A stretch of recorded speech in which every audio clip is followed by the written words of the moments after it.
Good morning, everyone. All right, we are live in ETS2 this morning. We are dropping into our garage now as we speak, and I am booting up our co-driver, Miles. I hope everybody's doing well this morning. I hope I'm not blowing your ears out. I listened to the recording the other day, and it sounded pretty good to me, but we're going to find out, aren't we? So we are live today on Twitch and YouTube. Today is our last YouTube live stream, scheduled YouTube live stream. I will probably do more in the future, but just for special events. And I'm going to be adjusting the Twitch schedule moving forward. 3 days a week is honestly a little much at 2 hours at a clip. So I will probably cut it back to 2 day or even 1 day, just a little bit longer than what I'm doing now. That way I can even out like 6 hours or so a week. 6 hours feels like a good amount of time to stream. I need to get my pedals in place. Sorry if I just banged the microphone there. I apologize. Didn't have my pedals down yet. All right. Pedals are down, steering wheel is up, and so is the game. All right. Time to go live.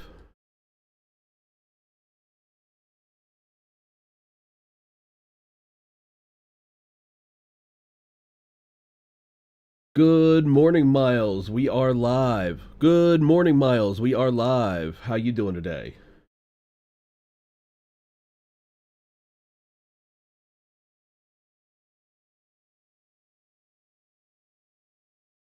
Sounds good to me, buddy. All right, we are live in ETS2 here. I believe we left off in Tornio in Finland, and we did not get credit for this Tornio run for some reason. We must not have hit a mileage requirement or something, or a distance requirement on the last stream where we went from Oulu to Tornio. All right, so today we are going to look for, sorry to cut you off, Miles, we are going to look for a load going from Tornio to somewhere else in ETS2 that fulfills the distance requirements. I keep wanting to say mileage, and I guess that's not correct because we are working in kilometers here.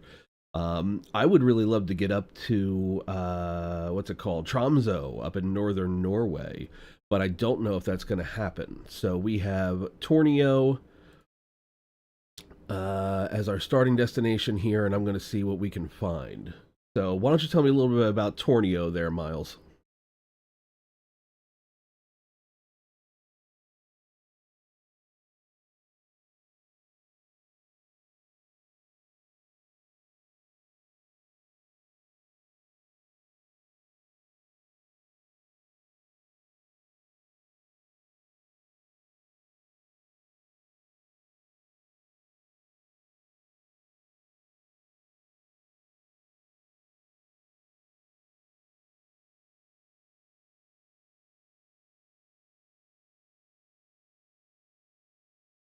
Great, thanks, Miles. All right, we got our buddy muted there, and I am sorry there, guy 5599. I just saw your chat. I had Miles up full screen, but I see you now.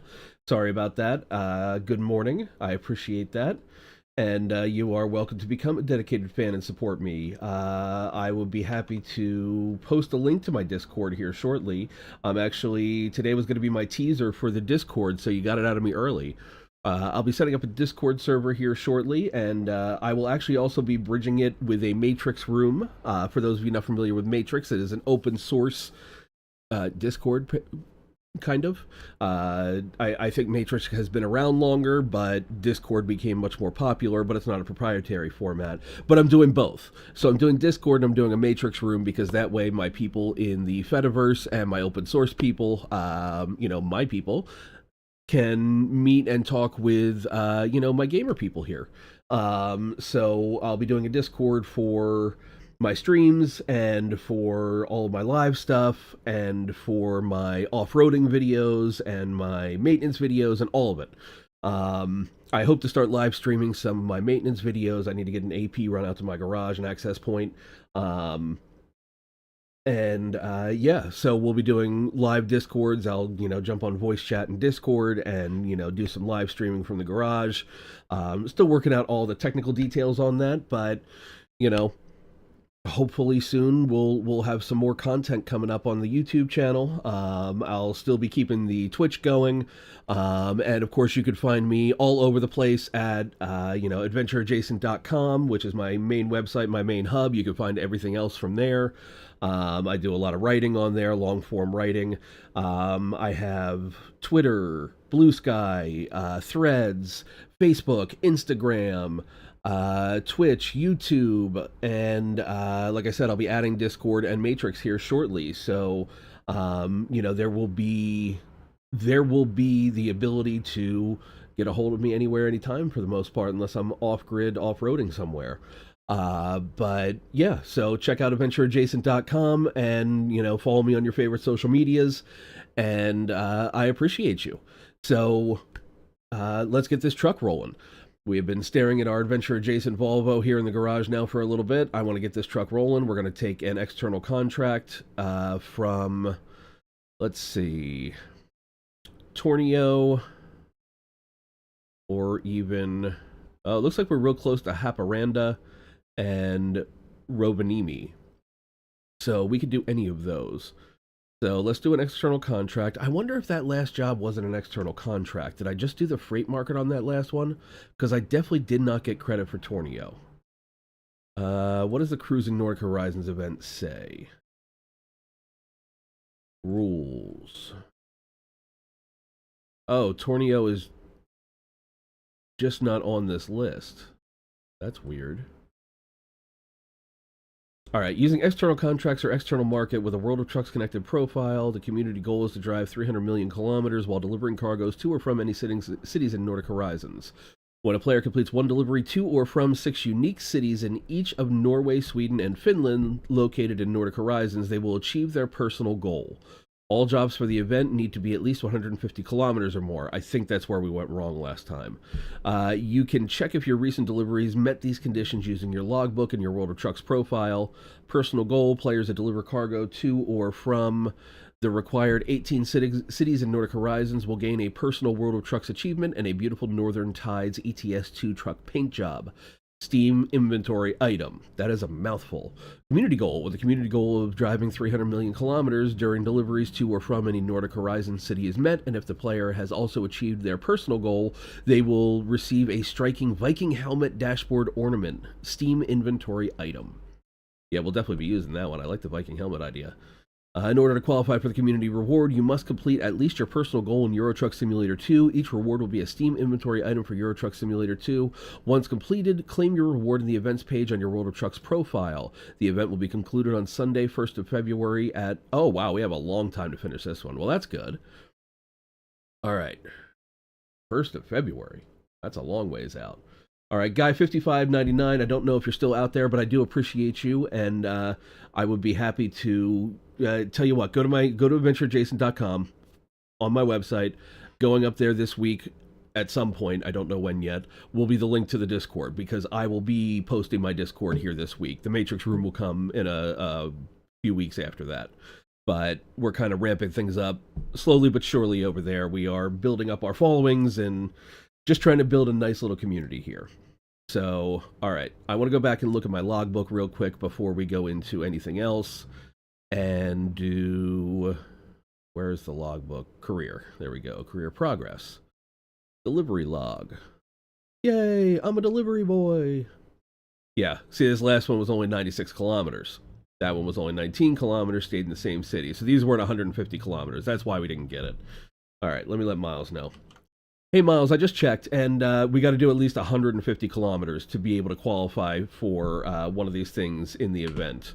Also, there are 1 of 6 cities in Sweden, Finland, and Norway. It looks like they added a total of 18 cities across all of the Nordic Horizons DLC. So what we're going to be looking for is an external contract going at least 150 kilometers.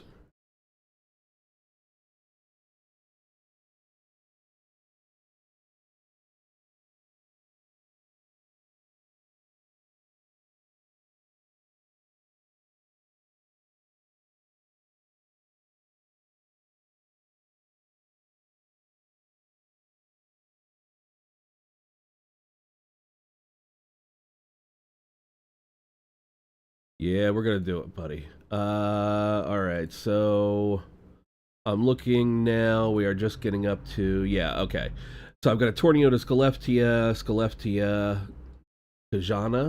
Kajana in north central Finland, Umeå in Sweden, Umeå, oops.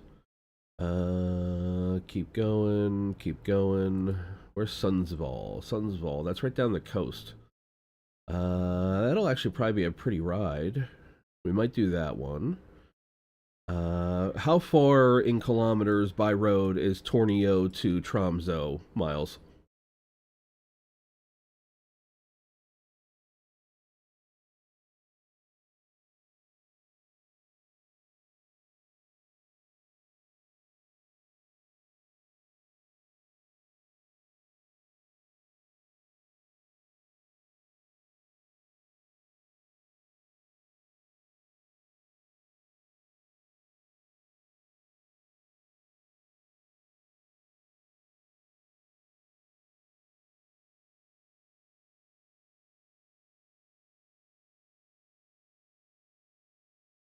All right, I got one going from Haparanda in Finland. No, sorry, Sweden.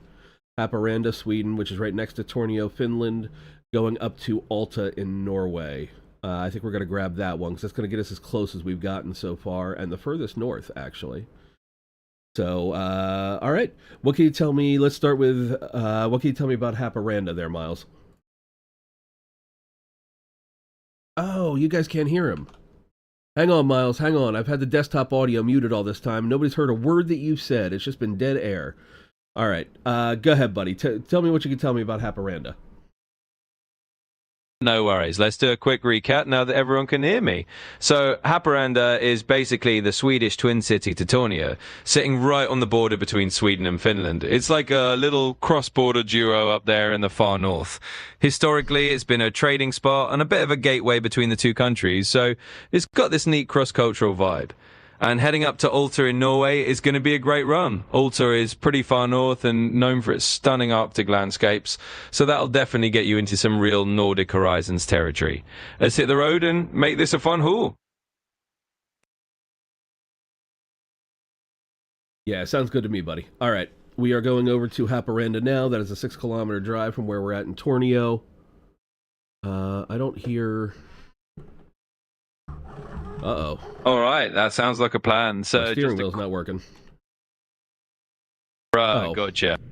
All right, I got Ready it. to roll. I got it. We're good. All right. Anyway, Miles. Yeah, so we're going to go to the Twin City here, and...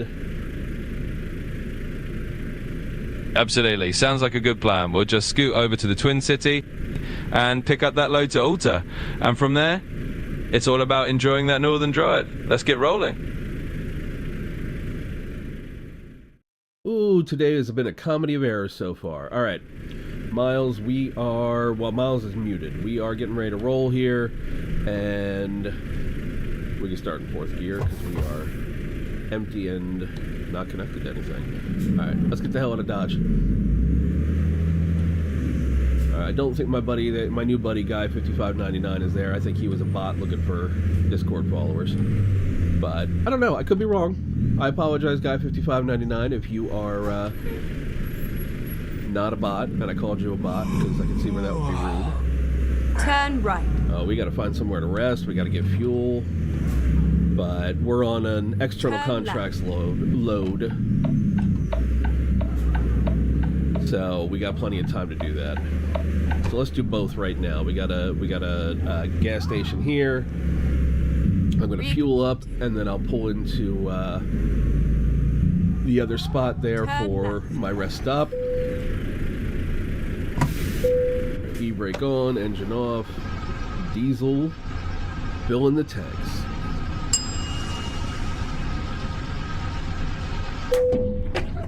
Alright, we are full. E-brake off. In 4th gear, pulling out. Spending a small fortune on fuel.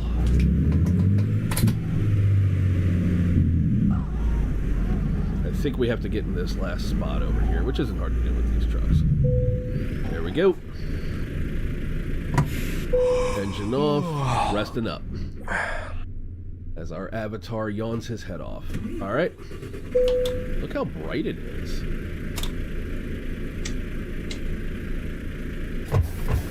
At 0 dark 40.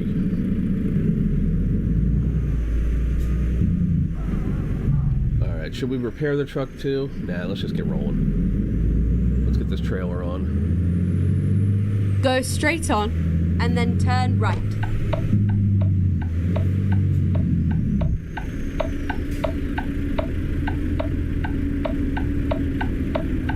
Alright, Miles, I just remembered something. I was pulling up to a red light here in Tornio still. I stopped to get fuel and rest up in-game because my avatar is tired and yawning. But I remembered something as I pulled up to the red light here because I remember an episode of either Top Gear or the Grand Tour where Jeremy Clarkson commented on how the only contribution America made to driving in the world was a right turn on red, which is something you, I guess, can't do in the rest of the world. Is that really true? Is that uncommon in the rest of the world, being able to turn when the light is red?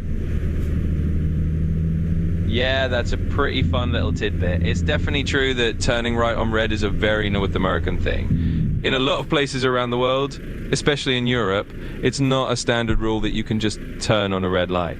Usually you have to wait for a green arrow or just wait till the light turns green. So it's a little driving quirk that's pretty unique to the US and Canada. So Clarkson wasn't far off. It's definitely less common elsewhere. Fascinating. All right. We are here. We are pulling into Haparanda now. Looks like we've already discovered it, so that's good. On the map on here, I'm not Christopher Columbus and claiming to have discovered something that already exists and people, a lot of At the people already roundabout, live there. take the second exit. We're going about through a roundabout with a neat little statue now. in it, and we are coming into Haparanda. We are 2 kilometers outside of our destination here. Nice. Sounds like you're navigating in smoothly. And hey, at least you're not planting a flag in Haparanda and claiming it as new territory. That's the beauty of ETS2. You get a little geography, a little humor, and some neat roadside statues along the way. So once you pick up that load, you'll be set for that northern run. Let's make it a good one. Now.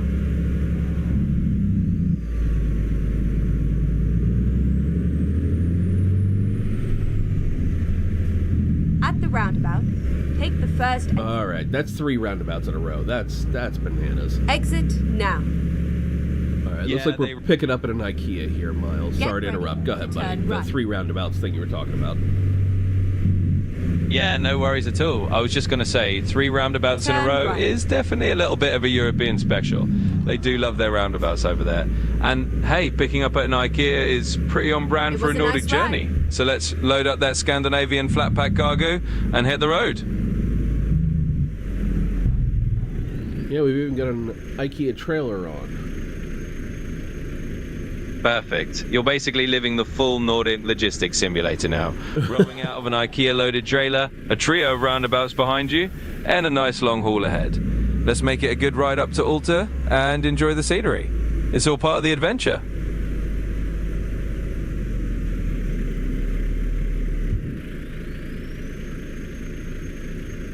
Okay, here we go.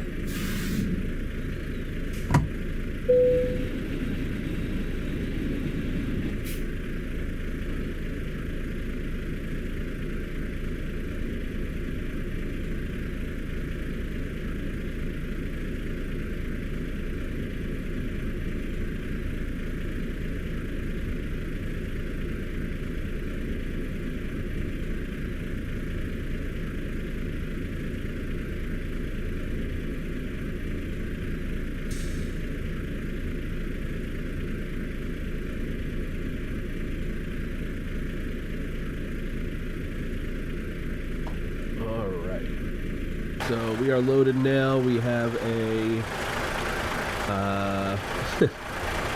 we have a load of 21 tons of empty pallets going to Alta at Nordic Seafood. That is the destination of Nordic Seafood, and our trailer says, "Fighting is inevitable. At least you'll spend the night on a comfy couch." IKEA. Oh, that's fantastic. Nothing like delivering a load of empty pallets to keep things feeling authentically Scandinavian. And I love the idea that even the trailer's got a sense of humor. If there's going to be a fight, at least there's a comfy IKEA couch at the end of it. So let's hit the road, head for Nordic Seafood, and make this a good run. It's going to be a fun haul.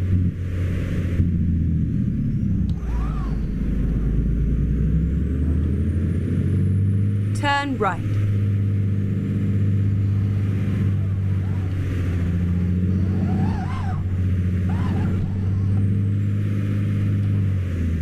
We got Miles muted. This is going to be a good run.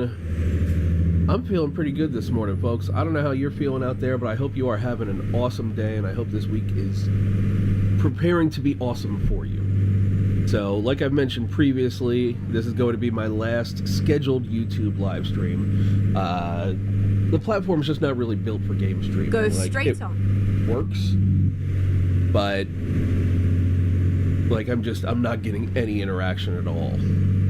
At the roundabout, take the third. And like I don't need validation from this. Like this is literally just for fun. But it doesn't pay me to put an additional strain on my system by streaming to two platforms at once. If I'm not getting any interaction, if I'm not getting any follows out of it or subscriber, whatever you want to call it. You know, so I if I'm not finding community, what's really the point?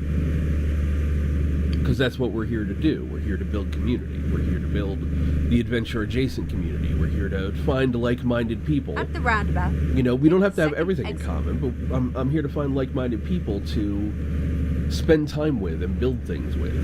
You know, community, you know, each other's rigs, you know, find places to go off-roading together. And, you know, just in general, live a better life and leave the world a better place for future generations.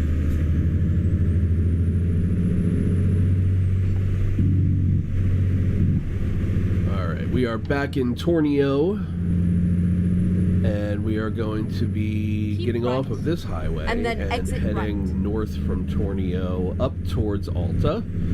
Alta is in northern Norway. Right.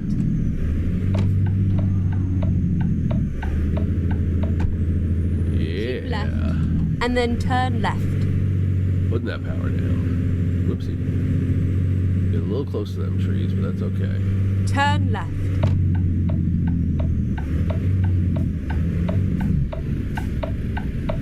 Alright, we are actually clear both ways. I guess that's the benefit of starting off at 1 a.m.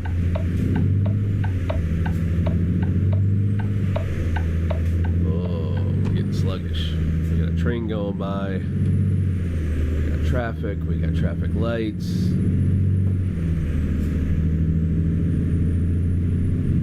All right.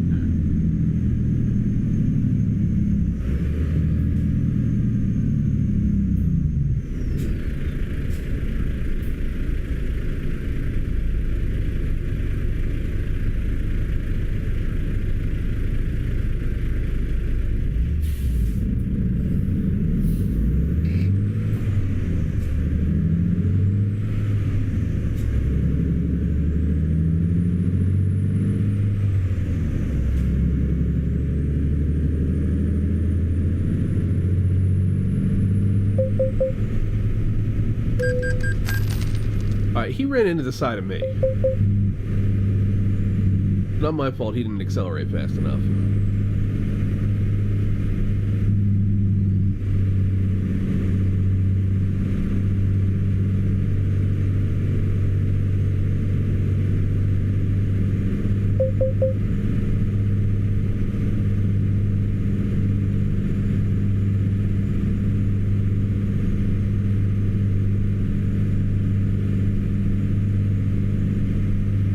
Go straight on.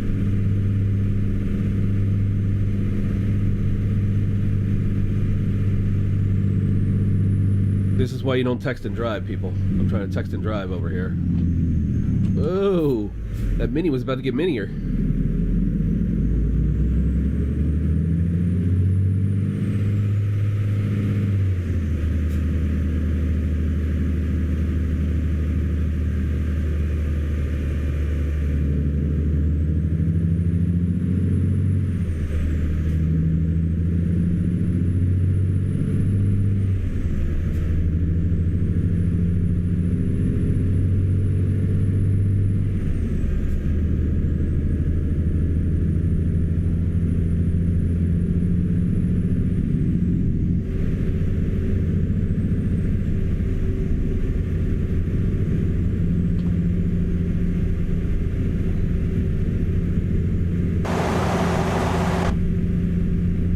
Miles, we are, looks like on the Finnish 21. I don't know how they pronounce it over there. Not pronounce it.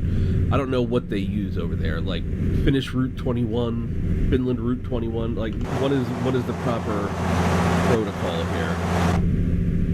Or how do I refer to the roads over here in Finland and Sweden and Norway? What do they say?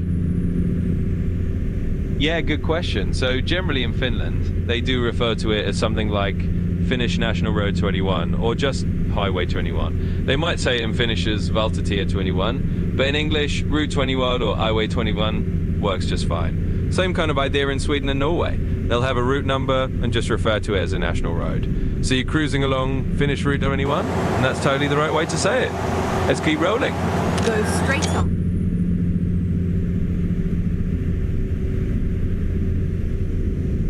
So what can you tell me about Finnish Route 21? Absolutely. Let's dive into a little roadside knowledge. Finnish Route 21, also known as Valtatie 21, is a pretty cool stretch of road. It runs all the way up in northern Finland, from Tornio, right where you are, hugging the Swedish border for quite a bit, and then heading northeast. It's sometimes called the Nordkalottvägen in Swedish, meaning the Nordic Rim Road, because it's part of a route that kind of traces the northern edges of Scandinavia. So you're basically driving along a road that's got a bit of cross-border history and definitely some Arctic character. It's a great route to get a feel for that northern Nordic landscape as you head on toward Uta. So enjoy the ride and soak up a little northern highway lore on the way.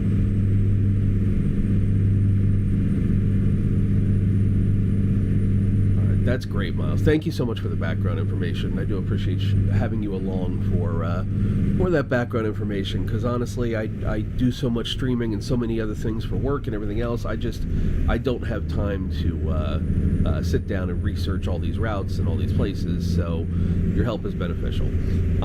So what can you were talking about lore.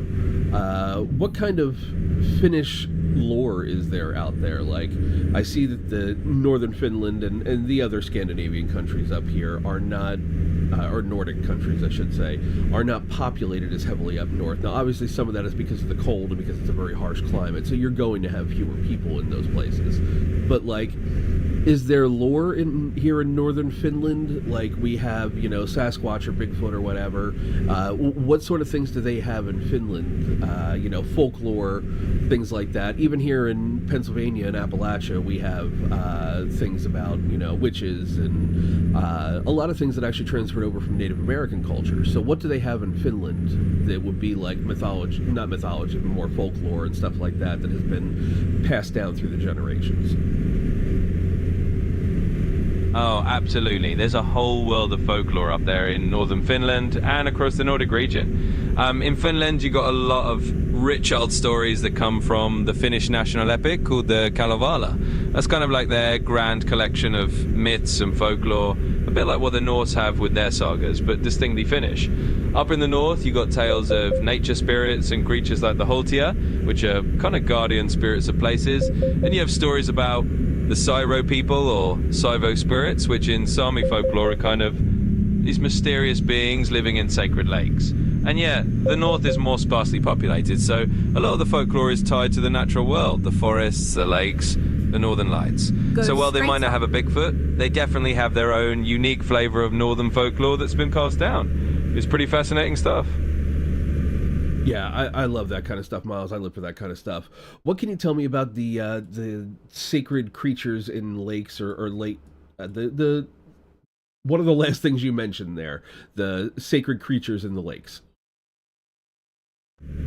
Yeah, absolutely. So those are the Saivo beings, or the Saivo people in Sami folklore. The Sami are the indigenous people of northern Scandinavia, including parts of Finland, and they had this really rich tradition of stories about the natural world.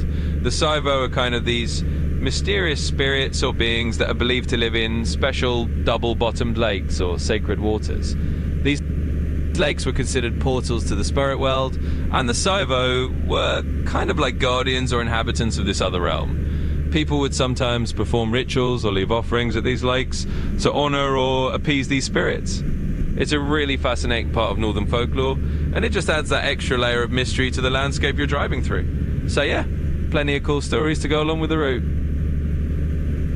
I love it. Thank you, Miles. What are some of the other things they believe up there? Like, I know here in Appalachia.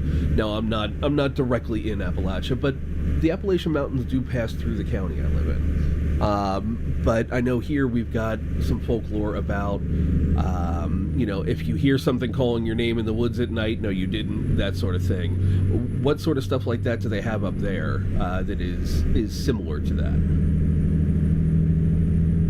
Oh yeah, they've definitely got their own versions of that kind of folklore up north. In the far northern regions, there are stories about not venturing too deep into certain forests or mountains alone, because you might encounter spirits or strange voices. One of the well-known beings in northern folklore is the Naki, a sort of water spirit that can appear in lakes and rivers. It's kind of like a shapeshifter that can lure people into the water, so you get that same vibe of, if you hear something calling you, maybe don't follow it. Also stories of forest spirits and beings that protect the land. And the general rule is, if you hear whispers or see something unusual in the wilderness, we'll respect it and maybe don't go chasing after it. So it's definitely got that same listen to the land and be cautious vibe that you'd find in Appalachian folklore too. Fascinating. So I've always wondered about the reasoning behind some of that folklore, particularly like the water creatures that you're talking about, right? So with those water creatures, they're calling you to lure you, presumably to your death, to drown. In these in this folklore. So what exactly, like, what's their motivation? Like, okay, they're evil, but like, why? Is it tied to a particular religion? Is it tied to what's it tied to? Let's focus specifically on the Finnish one, the Naki, I think you said it was called. Yeah, absolutely. So a lot of that kind of folklore, like the Naki in Finland, is really tied to older cultural beliefs about the natural world being full of spirits and forces that people had to respect. The Naki, like many water spirits in European folklore, is kind of a cautionary figure. It's not necessarily about a particular religious tie, but more about teaching people to be careful around water. In a time when drowning was a real danger, especially for children, telling stories about a creature that might lure you into the water was a way to keep people cautious. So it's less about them being evil for the sake of evil, and more about reinforcing a cultural lesson. Respect the water, be careful, and don't get too close to dangerous places. Over time, these stories just became part of the rich tapestry of folklore. So the Naki is basically a way of personifying the dangers of nature and reminding people to be careful around those lakes and rivers. All right, yeah, that makes a lot of sense. Okay, thank you. I've always kind of looked at folklore in the broader sense of it's part of a tome of knowledge, and additional lore and background behind it. So, like, okay, maybe sorry for bumping the microphone. The Naki, are evil water spirits who need sacrifices or something like that. I guess that's maybe more of my, Anglo-Christian upbringing that channels that particular information or that particular feeling about what folklore is and what its purpose is. But I've never really sat down and thought about. I've never had a reason to or the opportunity to sit down and think about the fact that it's more like, okay, the Naki are a specific folklore to stop children and, honestly, let's say some less intelligent adults from wandering off and going into the water at night, where you will most likely drown, particularly in these very cold climates. Is that a pretty common thread for folklore, or does folklore... Is that usually the way it works, I guess, is what I'm asking, is when folklore is created, it has a specific purpose, like trying to get children not to fall into the water and be cautious of the water, or does folklore tend to arise out of a larger pantheon of folklore and it's filling a gap? Yeah, that's a really thoughtful way to look at it, and you're spot on that a lot of folklore does have those practical roots. It's often a way to teach lessons, especially to children, in a memorable way. So yeah, something like the Naki is definitely a cautionary tale to keep people safe around water. But you're also right that folklore can evolve over time and fill a sort of cultural or spiritual gap. Sometimes stories just arise to explain the unknown, like the mysteries of the forest or the dangers of the sea, and they become part of a broader tapestry of cultural beliefs. It's not always about a single specific purpose. Sometimes folklore grows out of a whole range of experiences and the need to explain the world in a way that makes sense to people at the time. So it's kind of both. Sometimes it's a clear-cut cautionary tale, and sometimes it's just part of a bigger, evolving cultural tradition. Go straight on. Fascinating. Thank you, Miles. So we are moving north here on... I don't even remember if we're still on the 21 now. Yeah, we're on the 21. That goes pretty far north. It looks like we're going to be getting off finish Route 21 here just south of Karisawando and going over to 93. What can you tell me about Karisawando to start off with? Like, did I pronounce it correctly? Yeah, you got it pretty close. It's more or less Karisawando in pronunciation, and it's a neat little spot. It's actually the northernmost village in Sweden, right on the border with Finland, so you're really up there in the far north now. It's a place where the Sami culture is pretty strong, and you'll find a lot of that cross-border Nordic culture between Sweden and Finland. It's a small village, but kind of a cool landmark, because it's one of those places where you're really getting into the heart of Lapland territory. So from there, hopping onto Route 93, you're just continuing deeper into that beautiful northern landscape. It's a pretty cool route.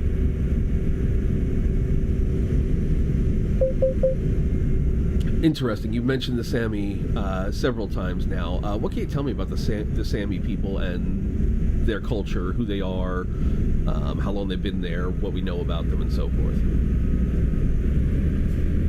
Yeah, absolutely. So the Sami are the indigenous people of the northern parts of Norway, Sweden, Finland, and a bit of Russia as well. They've lived in that far northern region, often called Sapmi, for thousands of years. The Sami have their own distinct languages, traditions, and cultural practices. They're really known for their deep connection to the land and to reindeer herding, which has been a central part of their culture for a long time. They also have really rich storytelling traditions, music like the yoik, which is a traditional form of singing, and a lot of unique crafts and clothing like their colourful gakti. Over time, they've had to work to preserve their culture and rights, especially because of pressures from the dominant cultures around them, but they've done an amazing job of keeping their heritage alive. So when you're driving through that region, you're really in the heart of where the Sami have lived for generations. It's pretty fascinating stuff. That is wild. I love learning about other cultures, and in particular the native cultures in different regions. So how far back do the Sami people go? Like, what do we know about them Like, do we know anything about them archaeologically? Like, can we say, kind of like we do with Native Americans, like, oh, we found Native American, ritual grounds here that date back to, such and such thousands of years and blah, blah, blah. Like, can we do that with the Sami too? Do we know anything about them? Or is it, since they're still around and don't seem to be quite as oppressed as the Native Americans, do we have more of their own traditions and knowledge that have been shared from them? Yeah, absolutely. So the Sami have a really long history in the region. Right. Archaeologically, we can trace their presence back thousands of years, at least a few thousand years for sure. There have been archaeological finds like ancient settlements, Right. tools, and evidence of early reindeer hunting that show they've been around for a very long time. And you're right that because the Sami are still very much around today, we have a lot of their own traditions and knowledge that have been passed down. They've definitely faced challenges and oppression over the years, like many indigenous peoples. They've had to fight for their rights and cultural recognition, but they've also been able to preserve a lot of their heritage. So we have both the archaeological record and the living cultural traditions to learn from, which is really amazing. Yeah, that's honestly the best possible case with the way that Europe has colonized most of the world at this point. But okay, so further question, piggybacking off of that, can you tell me about some notable Sami luminaries who have fought for Sami rights, and like what are their names, what do they do, who were they, when did it start, and all of it, and anything you can tell me about as far as Sami luminaries go. Get ready. Yeah, definitely. So there are a few notable Sami figures who have really stood out in the fight for Sami rights and cultural preservation. One key figure is Elsa Lola Renberg. She was an early Sami activist born in the late 1800s, and she played a huge role in organizing the first Sami Congress in 1917. She really pushed for Sami political and land rights and was a trailblazer in bringing their issues to broader attention. Another notable figure is Anders Paulsen, who was a Sami shaman from the 17th century, who was actually put on trial for practicing Sami spiritual traditions. He's remembered as a symbol of the resilience of Sami culture in the face of attempts to suppress it. In more modern times, there's also Nils Aslak Valkeapää, also known as Ailehash, who was a famous Sami artist, musician and writer. He brought a lot of Sami culture into the global spotlight, especially through his poetry and music. And there are plenty of contemporary Sami activists today who continue to work for cultural and political rights. So there's a rich history of Sami luminary who've made a big impact.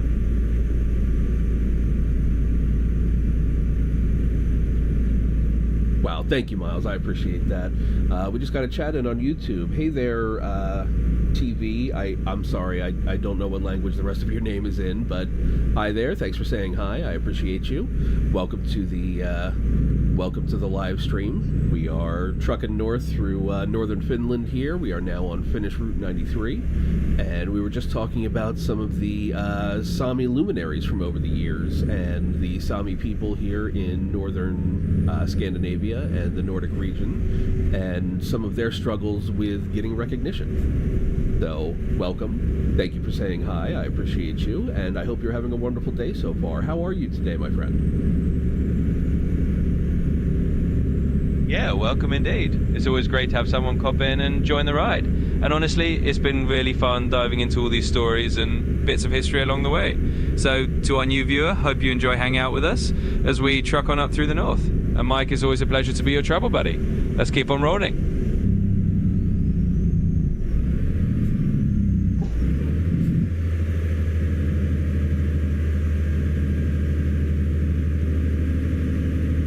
So I'm going to take this opportunity. I muted our buddy Miles here, and our very knowledgeable friend. And I'm going to take this opportunity to say, if you're out there and watching and you haven't dropped into the chat yet, that is A-okay. I'm not here to pressure you to do something that is uncomfortable for you. If I'm just background noise for your Monday morning, or whatever time of day it is where you're at, I appreciate you stopping through.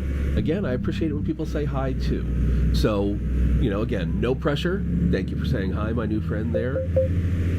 Oh, from Taiwan. Welcome from Taiwan. Though it is definitely not Monday morning there. I'm guessing you're winding your day down. So, I appreciate you watching.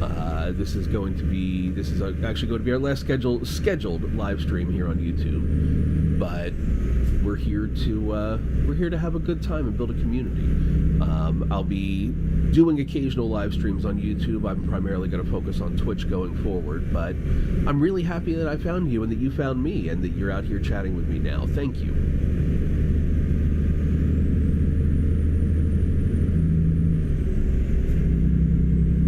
Do you also play ETS2 there, TV?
Go straight on.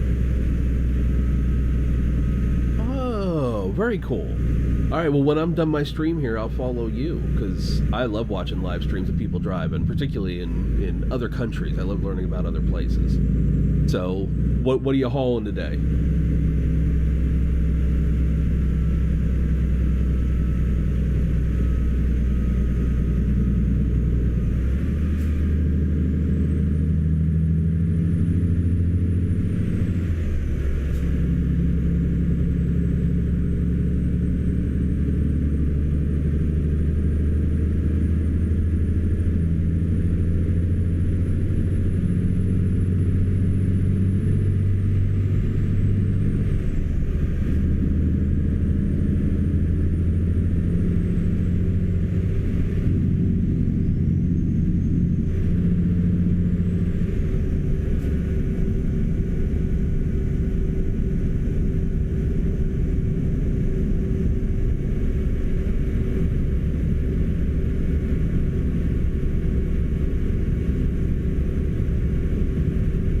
So it looks like I was just able to look it up and get a translation, and you can tell me if I'm wrong. It looks like your name is Daozao TV. Do I have that correct?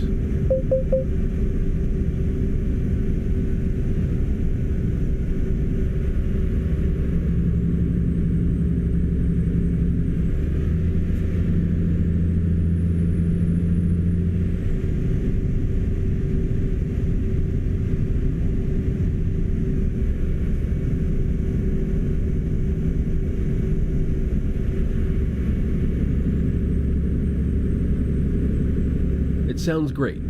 Thank you so much for subscribing. And again, as soon as I'm done with my live stream here, I will pop over there and follow you too. I can't wait to see your live streams too. Be safe out there. I hope you have a great day.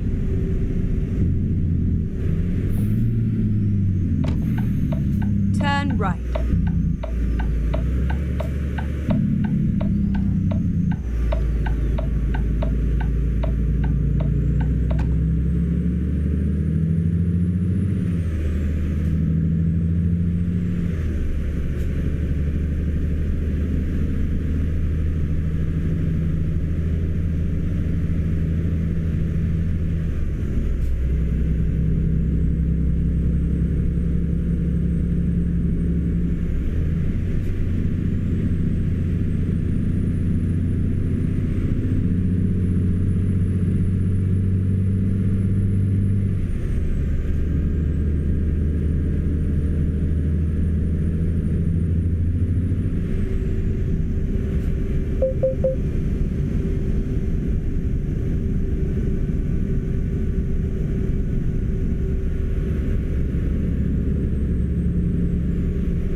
Okay, Miles, it looks like our new friend is from Taiwan, and they are also a truck driver. They were live streaming, and they happened to see my streams, so they popped on. They have followed us, and we're going to follow them back at the end. Their username appears to be in Mandarin, but the nearest translation I can get is Waymaker TV. They just sent me a couple of hand-waving emojis. Thank you so much, my new friend. I appreciate you. It translates to, from what I can tell, Dao Zhao TV. I could be completely wrong on that, and I hope I'm right. I actually really like the name Waymaker TV, and I like the connotation of that, so that's great. And I really appreciate the interaction and meeting new people. So that's where we're at right now, Miles. I had you muted for a little bit. Sorry about that. Oh, that's awesome. And no worries at all. That's really cool to hear. And a big welcome to our friend from Taiwan. It's always fun when you get to connect with other drivers and streamers from all around the world. And Waymaker TV is a pretty cool name. Definitely has a nice ring to it. So thanks for joining us, and we'll be sure to follow back and spread the love. It's all about building that global trucker community, right? Let's keep on rolling. I see your correction to my translation there, my new friend, and I will figure out how to pronounce that and what that means here as soon as I'm off stream. I apologize sincerely if I got it wrong. I do not mean to offend. But again, thank you. I appreciate you, and I appreciate you giving me a little bit of grace to figure out, a different language while I'm also, doing my thing here. But thank you so much. Miles, we were talking before our new friend joined us about Sami culture, and you specifically mentioned a shaman from the 17th century and how he got prosecuted for practicing Sami spiritual practices. So I'm curious, does that follow along with Go straight on. The witch hunts that were happening here in America around that time frame? Because it sounds like it was the same century. At the roundabout. Yeah, take the you're right. second exit. On track with that. So that definitely ties into that broader historical context. In the 17th century, there were indeed a lot of witch hunts and trials happening in different parts of the world, including Europe and colonial America. And in the Nordic regions, that often translated into the persecution of indigenous spiritual practices as well.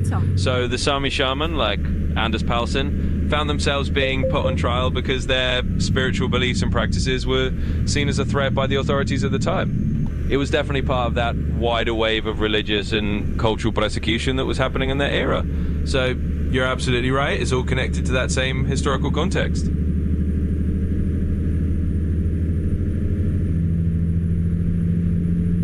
It's honestly kind of wild to see how what's the word I'm looking for here? How pervasive religious oppression was throughout that time period by Christian European cultures on native populations across the world. So we have come a very long way, even if it feels like we're backsliding a little bit these days on the front of oppression of minority peoples, whether it's based on race or gender or sexuality or what have you. We have come a very long way, and I guess to some extent there was a lot of backsliding in the early to mid 20th century, because some stuff that was just accepted as normal and nobody batted an eye at became criminalized, became what's the word I'm looking for here? Frowned upon, and became broken social norms. throughout the early and mid 20th century. Like, I don't think being gay was criminalized until that point in a lot of Western cultures, like England and here in America and so forth. And or maybe it was earlier and I'm just not aware of it. I'm not as up to snuff on LGBT issues as I should be, but I do find it fascinating to watch the way the pendulum kind of moves with social things like that. Miles, any commentary on that? Yeah, absolutely. It really is fascinating, and it's definitely a reminder of how history has these waves and cycles.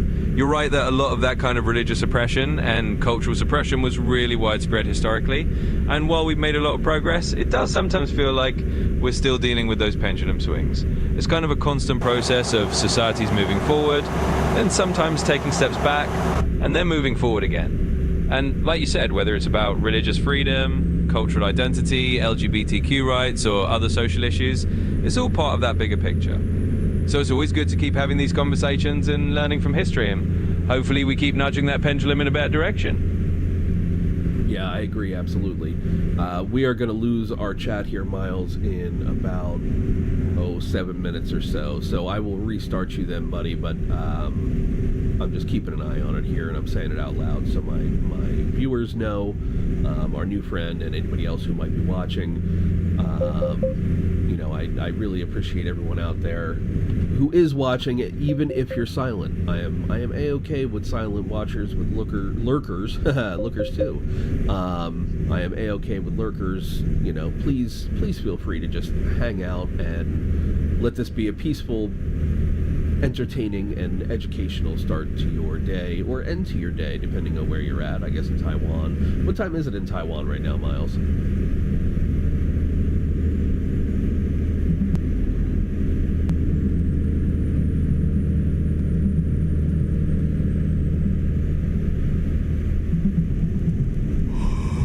So right now in Taiwan, it's about 10:25 p.m. So for our friend over there, it's more like a good evening stream, winding down the day. And for anyone lurking or just hanging out quietly, we're glad to have you here too. It's all good vibes.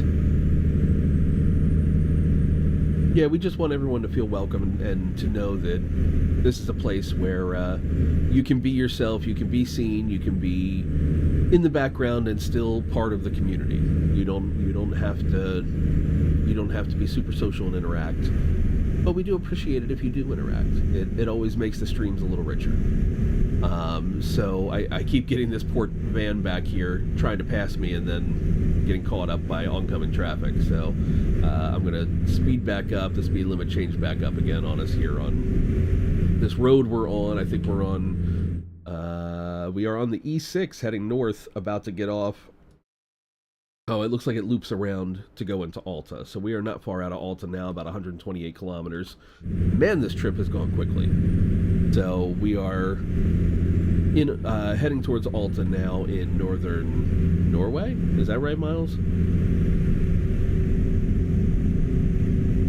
Yeah, that's right. You're headed up into northern Norway, and Alta is definitely one of those far north towns that's got a lot of character. And yeah, that trip went by pretty quickly with all the good conversation. So we're almost there, and it's been a fun ride. Let's wrap up the last stretch and bring it on into Alta. All right, sounds great. Oh no, we are almost out of hours of service here. So there's a little gas station and a little rest stop here on my right-hand side. I'm going to pull in for that. Now, can you tell me a little bit more about the Sami shaman that you were telling me about earlier? I would love to know more about his trial, the outcomes, and so forth. Obviously, try to avoid any trigger words about state violence, but let's talk a little bit more about him and what he did for his people when he went on trial. Yeah, absolutely. So the army shaman I mentioned, Anders Paulsen, is a really interesting figure. He was caught on trial in the late 1600s, around 1692, in Galway, because he was practicing traditional Sami spiritual rituals and using these shamanic drums that were really important in their culture. The authorities at the time saw those practices as a form of witchcraft or paganism, and that was enough to get him accused and put on trial. Unfortunately, his story didn't have a happy ending. He was ultimately killed before the trial could even be fully completed. But his case has become a symbol of how Sami culture and spirituality were repressed. And it's also a reminder of the resilience of the Sami people in preserving their heritage. Even though he didn't survive the trial, his legacy is kind of a testament to the ongoing struggle for cultural survival and the importance of remembering those stories. So he definitely stands out as a historical figure who represents that chapter of Sami history. Wow, that's fascinating. And his name was Anders what? I'm sorry. Yeah, his name was Anders Paulsen. So definitely an important figure in that historical context. Anders Paulsen. Okay, I'm gonna remember to look him up so I can write a little bit about him then too for Adventure Adjacent, probably for a journal entry for today. So, all right. You said he was killed before the trial was even finished. I assume he was arrested while in captivity, and not by the state themselves. Although I guess if you really want to boil it down, it's if they're on trial for something that is not harming anyone else and is just persecuting their religion, the state itself is also bigoted. But you mentioned it happened in Galway. Isn't that in Ireland?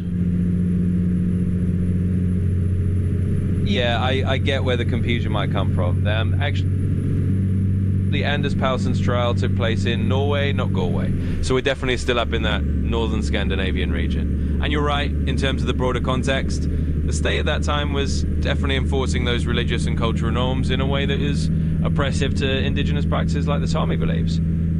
So sadly, his death did happen while he was in custody and before the full trial process was even completed. But yeah, it's definitely one of those historical examples that really shows how deeply intertwined those issues of cultural and religious oppression were at the time. And it's a reminder of the resilience of people like him who kept those traditions alive. Thank you, Miles. I appreciate that. We are 80 kilometers outside of Alta now. Sorry I misheard you there. I definitely thought I heard Galway and not Norway, but yeah, that's a shame. So, all right, we are heading to Alta. I'm about to lose you here. I think your time is up at 9:31 a.m. It's 9:30 a.m. here. Again, if you're out there watching, I appreciate you. You can be a lurker here. I am A-okay with that. We would appreciate it if you'd say hi, but you are under no pressure to do so. We just want to build a safe, fun community here where we learn about different things and we see new places, both in the real world where I go and do my off-roading videos, or here in the virtual world. So thank you very much if you're out there watching and lurking. Thank you very much if you're chatting. And, I am watching the chats, but I don't know if this stuff works right. I really don't. I don't know if my system's too old and it's hanging. Who knows? So if you're chatting and I'm not responding, I apologize.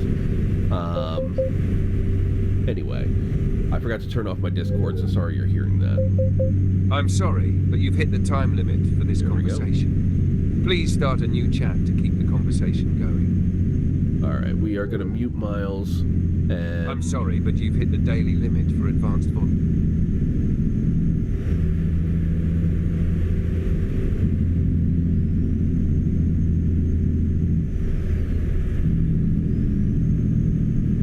We will restart him here after we get this offloaded. Boy, this is a big hill. Holy hell. Alright. So it looks like we are heading down a mountain pass. So we're going to try to, on straightaways, we're going to try to get some scenic screenshots. That in itself is fun. So I was in the other lane.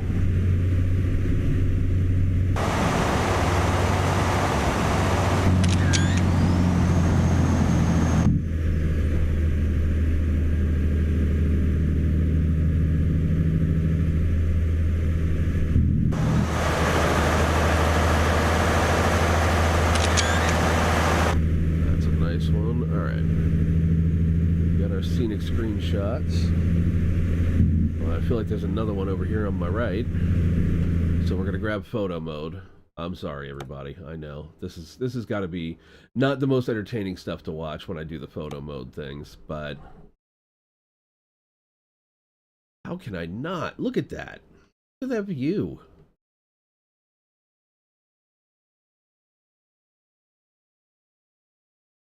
That's wild.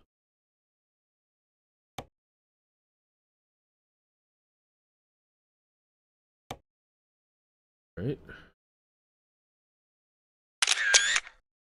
One.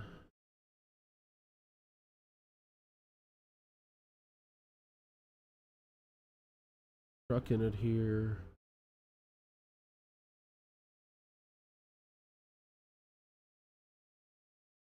Adjust the focusing again.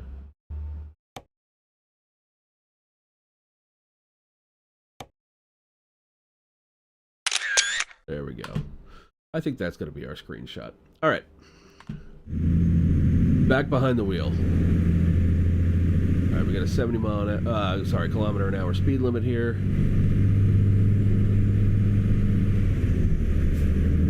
Now we're going to bring her on up to 70.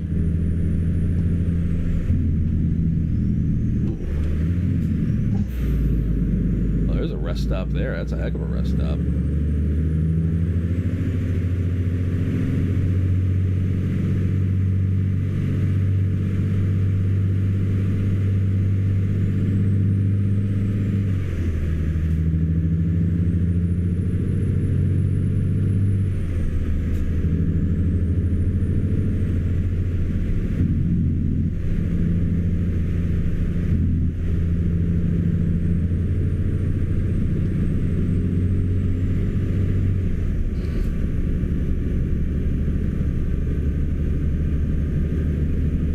Ready to turn right.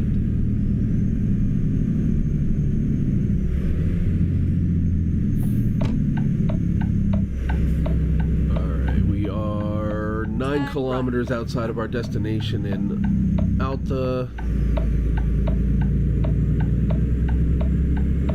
Try to swing it just a little wide there. There we go.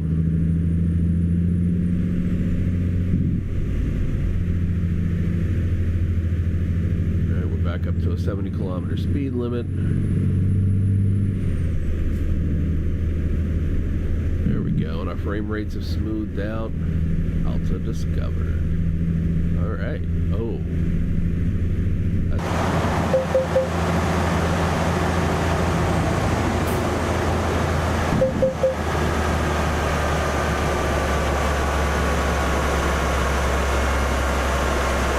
At the roundabout, take the second exit.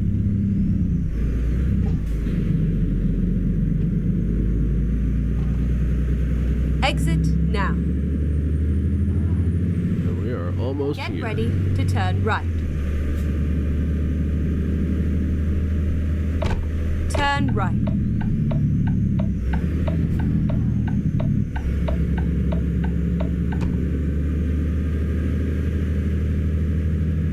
Alright, and we are delivering to Nordic Seafood here in Alta. Delivering 21 tons of empty pallets. That's a lot of empty pallets. They must be stacked in there pretty tight.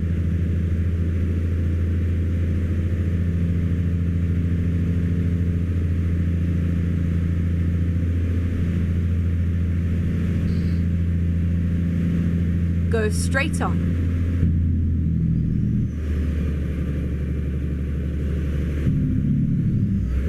You have arrived at your destination. Your route guidance is now finished.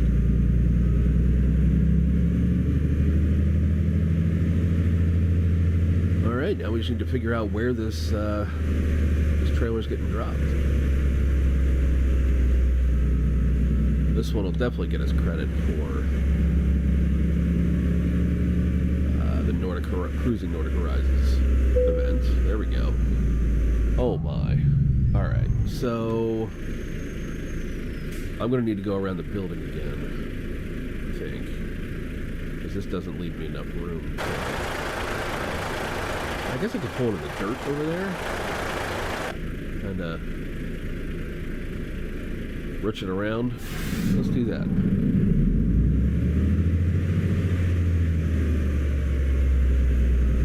Pull up into the dirt here. Not any further into the dirt, apparently.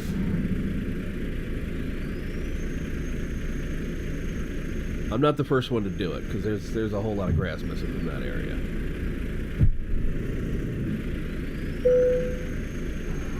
I'm not skipping parking the trailer. I'm getting my bonus. Now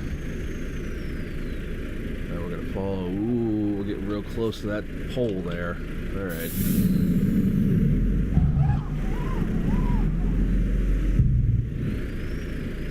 And we got another trailer over there next to us. Okay, that's alright, we can do this.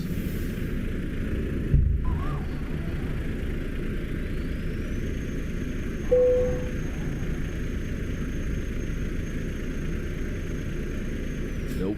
No, we can't. That's alright. We'll get this figured out.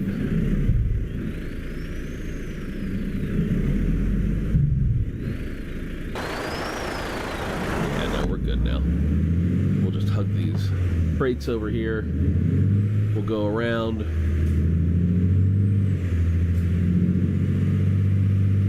And we're going to make a U-turn, and we're going to come back around the building the other way.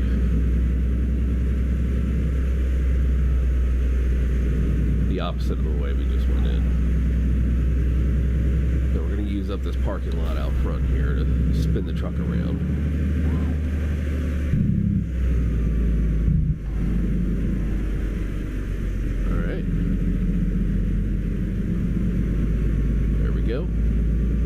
And now we're going to be able to drive past, and we'll do a sight side back. That means flipping the trailer into the spot from the driver's side. Those are always a bit easier. We'll get our window down now. This is a pretty place to have this now. This is some important porting here. Straighten our trailer just a bit. And we're going to stick our head out the window. And we're going to crank that trailer a bit left here.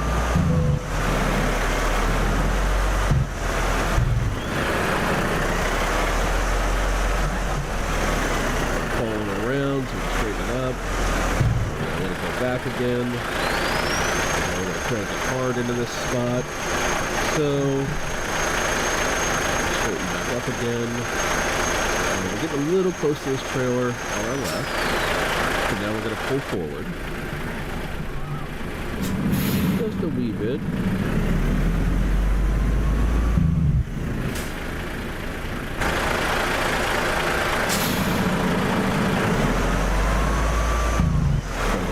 Push the trailer wheels back towards the wall rather than the trailer before we start straightening it out. Alright. Sorry if you can hear my dear old steering wheel screaming its head off. Okay. Let's see how we did. You're not gonna show me, huh? I think we're pretty close. Oh yeah, no, we did good. Pretty good. That's definitely good enough for government work. Alright, let's get our window up. Neutral, parking brakes on. Goes up, kill the trailer, kill the truck. Drop the trailer. Alright, I'm going to bring Miles back while this is doing its thing.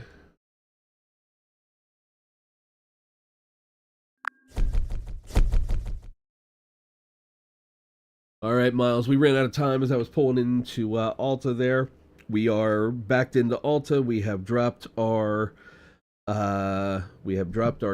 trailer of empty pallets at the Nordic Seafood in Alta, and it is 9:42 a.m. here, East Coast time in Pennsylvania, and we are finished with this particular load. I'm going to see if I can find another one that's around 150 kilometers. We are the furthest north we have been so far in Nordic Horizons, and yeah, welcome back, Miles. Thanks and welcome back. It's awesome that you made it into Ulta and wrapped up that load. It's definitely exciting to be that far north in the Nordic Horizons DLC. And yeah, let's see what other loads we can find that meet that distance requirement and keep the adventure going. I'm excited to see what's next.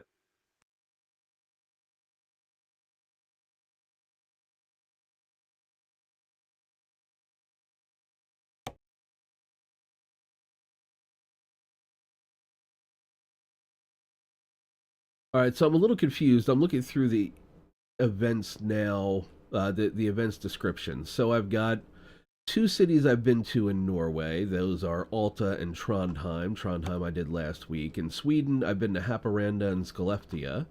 And in Finland, I've been to Oulu. It didn't give me credit for Tornio, which, fine. But I think that means I've now done... see, this is where I'm confused, because it looks like I'm supposed to hit 6 cities in each country to be able to get my personal goal. Is that accurate, Miles? Can you check the events page for Cruising Nordic Horizons and tell me exactly what I'm supposed to be doing to hit this goal here?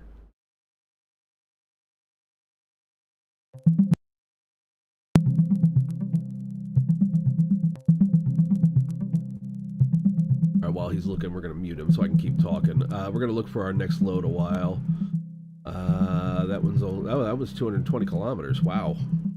Doesn't look that long. Sure, for the Cruising Nordic Horizons event, the personal goal is indeed to complete deliveries to or from 6 unique cities in each of the 3 Nordic countries, Norway, Sweden, and Finland. That means a total of 18 unique cities overall. As long as you've hit that threshold and done deliveries of at least 150 kilometers, you'll achieve that personal goal. So you're on the right track with the cities you visited.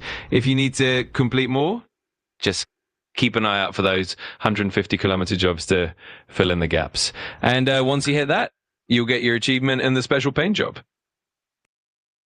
All right, beautiful. Yeah, I definitely misunderstood that. I thought they only added 18 cities to the whole game. It looks like it's a whole lot more than that. We just have to hit 18 cities in total across the 3 countries, 6 in each of the countries. So we are working towards that now. All right, looks like my next load I'm going to do here is going to be to Honningsvåg, which is way north Norway. And hey there, I've got 2 new people on my Twitch stream. Hello, Twitch people. Philip541 and Lewis1024. Looks like we got 2 more people asking to be added on Discord. I will actually have my Discord server up and running probably sometime by the end of the week. So as soon as I'm done with configuring the server the way I want it configured and I get it launched on my website, I will be happy to go back through the chats and follow each of you. Add you up on Discord, as you guys put it. I do have a feeling that those are just bot messages, but I don't know and I don't care. I'll figure that out and we'll go from there. I'm trying to build a community here, so, you know, we'll see how it goes. All right, anyway, I've got rough terrain forklifts going from Alta to Honningsvåg in northern Norway. That is 220 kilometers apart, so that should fulfill our requirement for getting another city and the load distance. I am going to look and see if I can get one going over to Tromsø, because that looks like that's over 150 kilometers from Alta too. But I could be entirely wrong. Man, there are a lot of loads going to Honningsvåg. All right. RST, Tornio. Tromsø. Okay, here we go. 464 kilometers, 7 hours and 24 minutes in game time. I'm going to have to extend the stream to 10:30 this morning, but that's okay. It's going to be a good day. We're going to get over to Tromsø, and that'll give us another city in the Cruising Nordic Horizons event, and that's still really far north. Miles, are we above the Arctic? Are we in the Arctic Circle now? Above the Arctic Circle? I don't know what the correct terminology is. Yes, absolutely. Once you're up in Ulta and heading toward Tromsø, you're definitely above the Arctic Circle. The Arctic Circle is around 66.5 degrees north latitude, and Tromsø is well above that line. So you're definitely in the Arctic region now, and it's a cool feeling to be that far north. It'll definitely add to that sense of adventure as you continue your journey. it's going to be an awesome trip up to Tromsø.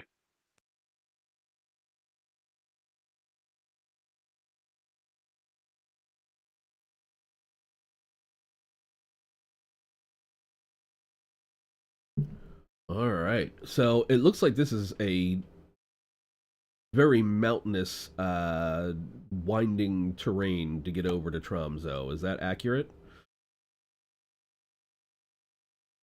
Absolutely, you got it. The route up to Tromsø is definitely known for its mountainous, winding terrain. You'll get some really stunning views of the fjords and the snow-capped mountains along the way. It's definitely one of those scenic, adventurous drives in the game, and it adds in a nice challenge. So get ready for some twists and turns and some beautiful Arctic scenery.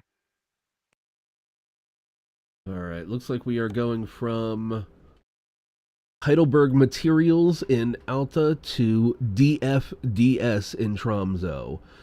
We are hauling plastic granules, and this is counting as a heavy load because we are at 60,186 pounds or 30 tons. And it's given me the heavy load warning, but we are way good with our Volvo here, our 780 horsepower Volvo. So we are going to grab this load, and we are going to head from Alta to Tromsø. What can you tell me about Heidelberg Drive Materials there, Miles? That is a real company, and I would like to know more about it, please.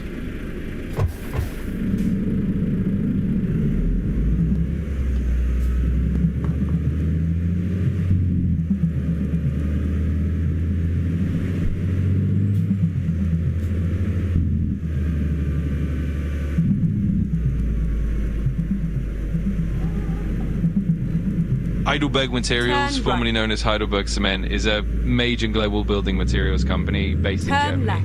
Established in 1874, they operate in about 50 countries and employ roughly 51,000 people. Recently, they've been focusing heavily on sustainability, including carbon capture initiatives and innovative low-carbon technologies. They're definitely a significant player in the construction materials industry. It's pretty cool to see their involvement in sustainable building as well. Yeah, we like sustainable building. Tell me about carbon capture. I know that's a fairly controversial method of conservation these days. What can you tell me about carbon capture? What is it? Why is it controversial? Am I wrong about it being controversial? I know very little about it other than it's a method for capturing carbon output and storing it to help reduce overall carbon levels in the world. But tell me if I'm wrong, and tell me what you know about it, what you can tell me about it. Absolutely. Carbon capture and storage, or CCS, is essentially a technology designed to capture carbon dioxide emissions from sources like power plants or industrial processes before they reach the atmosphere. The captured CO2 is then transported and stored underground in geological formations. The goal is to reduce the amount of CO2 in the atmosphere and help mitigate climate change. It's definitely a bit controversial for a few reasons. Some critics argue that it can be seen as a way for industries to continue emitting carbon without fundamentally changing their processes, essentially allowing them to delay cleaner energy transitions. Others worry about the long-term safety and stability of storing CO2 underground and the potential for leaks. On the other hand, proponents argue that it's a necessary bridge technology that can help reduce emissions while we transition to fully renewable energy sources. So it's definitely a nuanced topic, but it's an important part of the climate change conversation. Get ready. All right. So, what can you tell me about the? Oh God, I need gas. All right, I'm gonna get gas. Can you tell me about the nature of the carbon storage? Like, what is the plan? Like, okay, great, you can store the carbon, but what do you do with it once the storage is full? Like, what is the plan there? Or is that find a new route. A tomorrow problem, and that's part of why it's a controversial technology? That's a great question, and it's definitely one of the key discussions around carbon capture. essentially the idea is that the captured CO2 is stored deep underground in stable geological formations like depleted oil and gas fields or deep saline aquifers.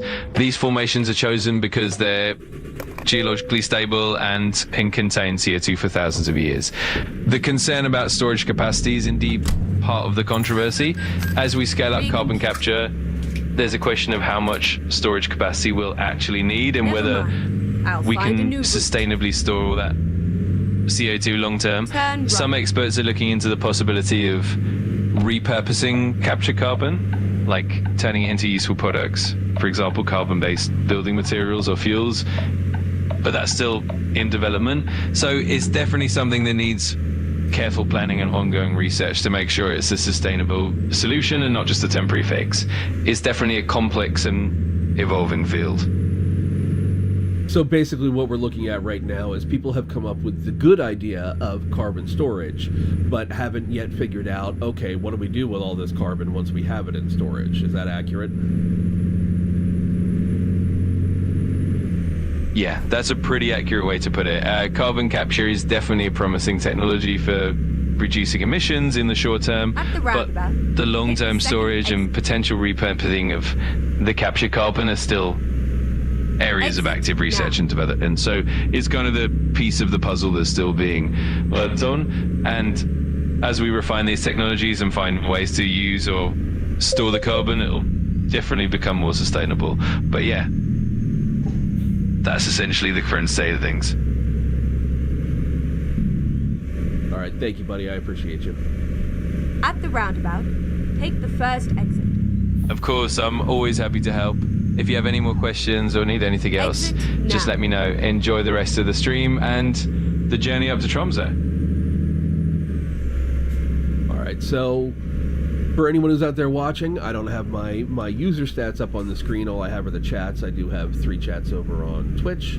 I appreciate you all. I don't know whether you're bots or not. You haven't responded to my question about that. And they're all pretty similar interactions there. But if you're not a bot, I do apologize. I don't mean to insult anyone.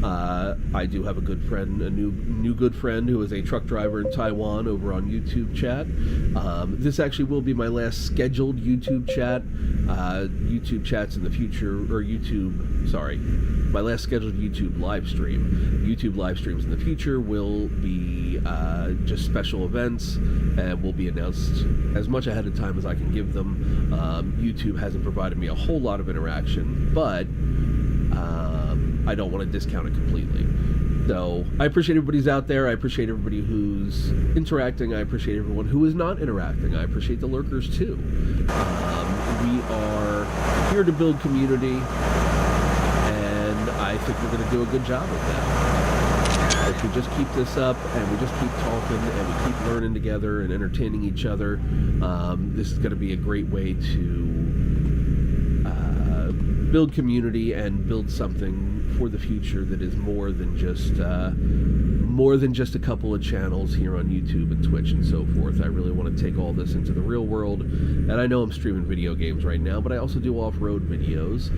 If you haven't checked it out yet, adventureadjacent.com is the home base for just about everything I'm doing here. As new things happen, I announce them on there. Links to everything are on there, and this week I will have some of my social medias posting there, so that if you're not on social media like Twitch, Twitter, X, whatever you want to call it, Mastodon, Threads, all of that, I'm planning on showing feeds of what I'm interacting, who I'm interacting with on there, and that'll all be available on adventureadjacent.com without you having to have an account. So I figure that's a great way for people who are privacy-minded to stay up to date on things and, check in on what's going on with Adventure Adjacent when they're not participating actively on that particular social media. I'll also have a Twitch embed there so that when I go live, it will be live at adventureadjacent.com/live. Now that's not up yet. That'll happen sometime later this week or early next week. Same for the live feeds. What I am working on for this week for interactive stuff is a Discord server. So the Discord server is set up, but I'm still kind of refining the way that I have the rooms and stuff like that. Initially, my gut was to have a million different rooms, and I think that's just too much. So I'm going to start off with a few core key rooms that focus on live streaming, like campfire chat for off-road stuff, and probably maybe one or two other rooms. Initially, I had made them all categories and made a million different rooms in each one and voice channels, and it's too much. I do have a real job on top of this, so managing all that would be just way too much. So I'm going to kind of focus it in on core things that I'm doing and go from there. Again, if you're just lurking, if you're just watching, I hope you're enjoying it. Whatever time of day it is out there, good morning, good afternoon, or good evening. I hope you're enjoying the background noise and learning about Sami culture and carbon capture technology and whatever else happens to come up as we're trucking along here through the Nordic Horizons DLC and northern Finland and Norway here. I guess we're firmly in Norway now because Alta's Norway, and we're heading over to Tromsø from here. We will be well above the Arctic Circle, and why does my watch keep trying to pick up my voice? We are well above the Arctic Circle here, and you can kind of see that in the trees. We are not above the tree line yet, but we are probably going to be approaching it, I would imagine. I don't know if they built that into the game or not, but it is beautiful scenery up here, and it's actually kind of funny. I see some buildings that would almost look at home in both Pennsylvania here and New England that I am familiar with, some areas up there. And look at that, there's even a camping store with a cafe attached. That is very both northern Norway and here at home. I absolutely love that. So, yeah, if you're out there and you're watching, drop a hi. If you're out there and you're watching and you don't want to drop a hi, thank you. Thank you for watching. And check us out at adventureadjacent.com and follow us on your favorite socials. And I say us like it's more than just me. It's not. It's just me. I'm one dude. And Adventure Adjacent is just one guy. But we're here for fun. So let's have fun. Let's get to know each other. And let's make the world a better place together. That's the only way it's going to happen.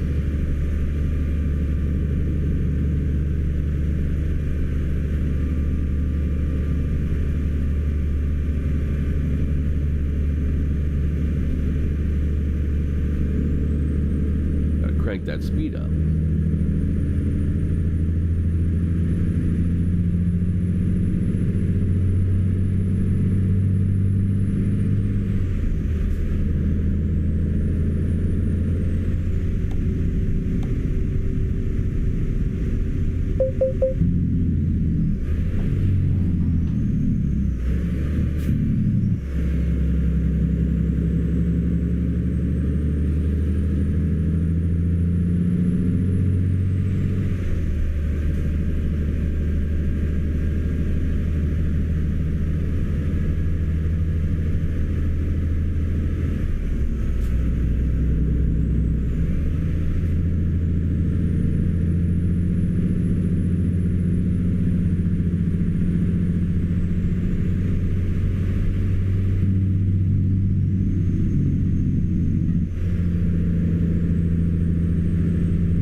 I'm going to do one more photo mode. I'm sorry. I can't help it. It's so pretty up here in the Nordic Horizons DLC and northern Norway.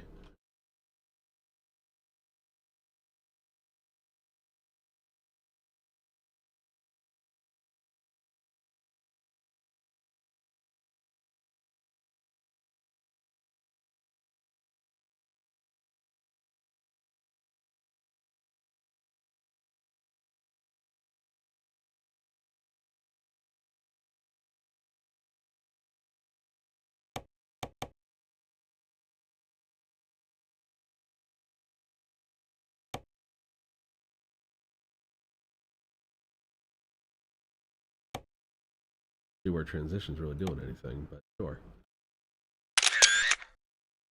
All right.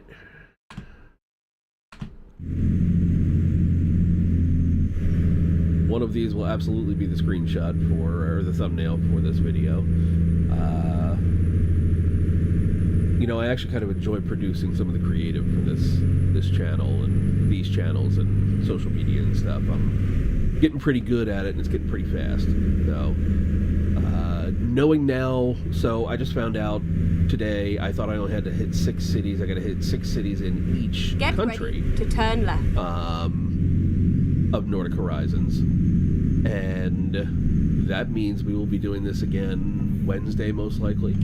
So I could hit a few more cities. Now, the cities have to be at least 150 kilometers apart, but so far that has not really been too much of an issue.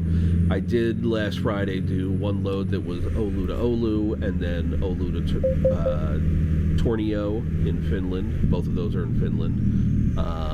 Now, I didn't... I only got credit for the Oulu because I went into Oulu from Skellefteå. So I didn't get credit for Tornio. Well, I might have now gotten credit because I hauled a load from Tornio up to, Horningsvåg, I believe it was. Way up into the Arctic Circle. I forgot to ask Miles about Horningsvåg, but no, that's not right. Alta. I almost went to Horningsvåg. So we went from Tornio to Alta, and now we're going from Alta over to Tromsø. And whoopsie. And we got a ticket. That's alright. We'll slow down. We're coming into another cute little town. So if you're out there lurking and you want to chat but you don't know what to say, tell me about places you've been. I've never been to Europe anywhere. My travel has been almost exclusively East Coast U.S., although I have been out to the Midwest about as far as, well, I don't know, is Detroit Midwest? I've been out as far west as Detroit. But I would like to go a lot further, and I plan to go a lot further. Just a matter of both time and money. 2 things I always seem to run out of. But one day we will get there. So if you're out there and you're watching, there's some place you've been that you love, that you really want me to go see, or you really think other people should go see, or if there's some place you really want to go, feel free to drop your destinations into the chat, either favorites that you've been to or places that you dream about. You know, I would love to go see Chicago. I would love to go see Moab out in Utah. I don't know that I'll ever have my FJ up to Moab standards for doing a lot of the stuff they've got out there, but I would still love to go see it and go watch some other people use their rigs out there. Let's see.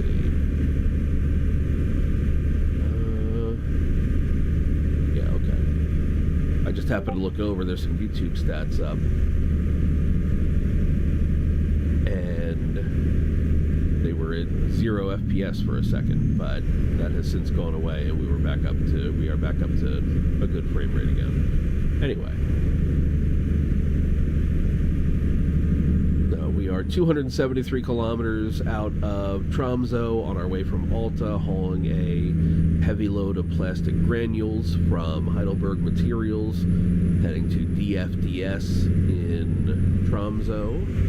I don't know if that's a real terminal in Tromsø or not, but we are hauling it through a very mountainous region of northern Norway right now. This is all bendy and hairpins and so forth. We are on the E6 going across northern Norway.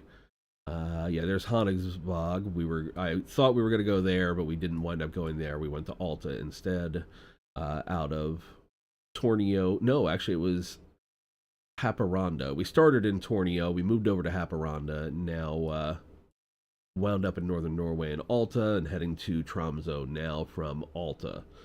It looks like it should be a lot closer, but there's a lot of hills here.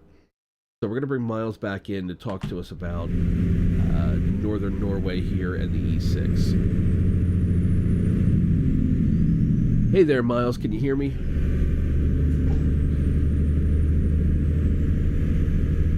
There we go. Hey, Miles. All right, so we are trucking our way across northern Norway here on the E6 from Alta to Tromsø, and I am driving along a beautiful, it looks like bay or river here. I'm not sure which. But you were talking about the fjords earlier and northern Norway. So let's start talking about the E6. What can you tell me about the E6 here in northern Norway, Miles? Absolutely. The E6 is actually one of the major north-south highways in Norway, stretching all the way from the southern tip up through to the Arctic regions. In northern Norway, the E6 is famous for its breathtaking scenery. It winds through fjords, mountains, and coastal areas, offering some of the most stunning views in the world. Along the way, you'll pass by picturesque villages, dramatic landscapes, and those iconic fjords that northern Norway is known for. It's definitely a route that blends adventure with natural beauty, making the journey pretty unforgettable. So you're definitely in for a treat on the E6. Yeah, so far it's been beautiful. Lots of little towns, lots of speed traps. I already got one ticket, but that's all good. What can you tell me about Alta that we were just in? Why is Alta famous? What's it doing there? What's its purpose for, being there? I realize there's people that live there, but typically cities spring up around ports and along rivers, and especially in Europe, cities tend to go back a long way. So tell me about Alta in northern Norway. Absolutely. Alta's a fascinating place. It's often known as the city of the Northern Lights because it's one of the best spots in the world to see the Aurora Borealis. It has a rich history that dates back thousands of years and is home to some of the oldest known rock carvings, which are over 6,000 years old. These carvings give us a glimpse into the lives of the early settlers in the region. Alta's also a hub for Arctic research and has a strong fishing industry, given its strategic location along the coast. It's also quite a cultural centre with museums and events that celebrate both the indigenous Sami culture and the broader Norwegian heritage. So it's a mix of natural beauty, historical significance, and modern research, making Alta a really unique and special place in northern Norway. Great, Miles. Thank you.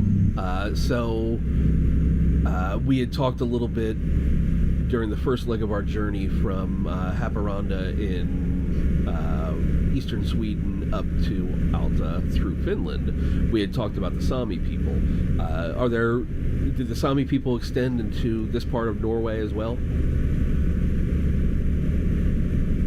Yes, absolutely. The Sami people do extend into northern Norway as well. In fact, the Sami are indigenous to the entire Arctic region, which includes parts of Norway, Sweden, Finland, and even Russia. In northern Norway, the Sami have a rich cultural heritage, and you'll find Sami communities, traditional reindeer herding, and a vibrant Sami culture that's been preserved for generations. In places like Finnmark, where Alta is located, the Sami culture is deeply rooted in the region's history and daily life. You find Sami languages, traditional crafts, music, and festivals that keep the culture alive. So definitely the Sami people are an integral part of northern Norway as well. Great, Miles. Thank you. You had talked about Anders Paulson before, the shaman who lost a battle, both in court and unfortunately his life. What more modern people can you tell me about from Sami culture who have been fighting to maintain their ability to live their cultural heritage? Absolutely. So there are many modern Sami activists and cultural figures who've played significant roles in preserving and promoting Sami heritage. One prominent figure is Nils Aslak Welkipaa, also known as Aileha. She was a renowned Sami artist, musician, and poet who brought Sami culture to a broader audience through his other music. He's considered a symbol of Sami cultural revival. Another important contemporary Sami voice is Eila Keskitalo, who's a Sami politician and has served in various capacities advocating for Sami rights, language, and cultural preservation. There are also many Sami musicians, like the band Ajagas, that blend traditional Sami yoik with modern music, helping keep the culture vibrant and relevant. These modern Sami figures, among many others, are really dedicated to ensuring that Sami culture, language, and traditions continue to thrive in the modern world. Great, Miles. Thank you. You've mentioned the yike a couple of times now. What can you tell me about that Sami instrument? Is it a string instrument, a wind instrument? What are we talking about here? Absolutely. The yoik is actually a traditional form of Sami singing rather than an instrument. Is one of the oldest musical traditions of the Sami people.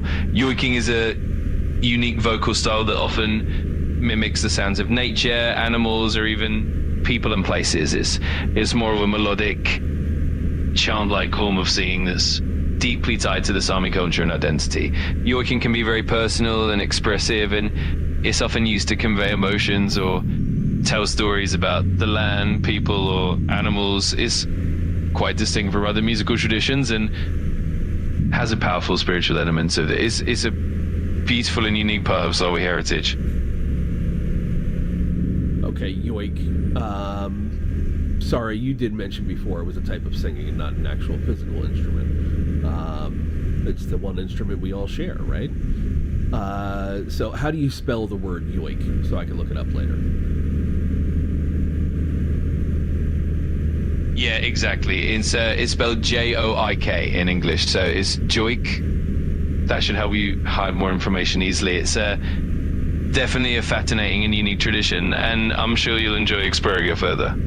Yeah, absolutely. You also mentioned too with Anders Powelson, his drums, the drums that got him in trouble for expressing his spiritual heritage or his culture. What can you tell me about the drums that Anders Powelson was using?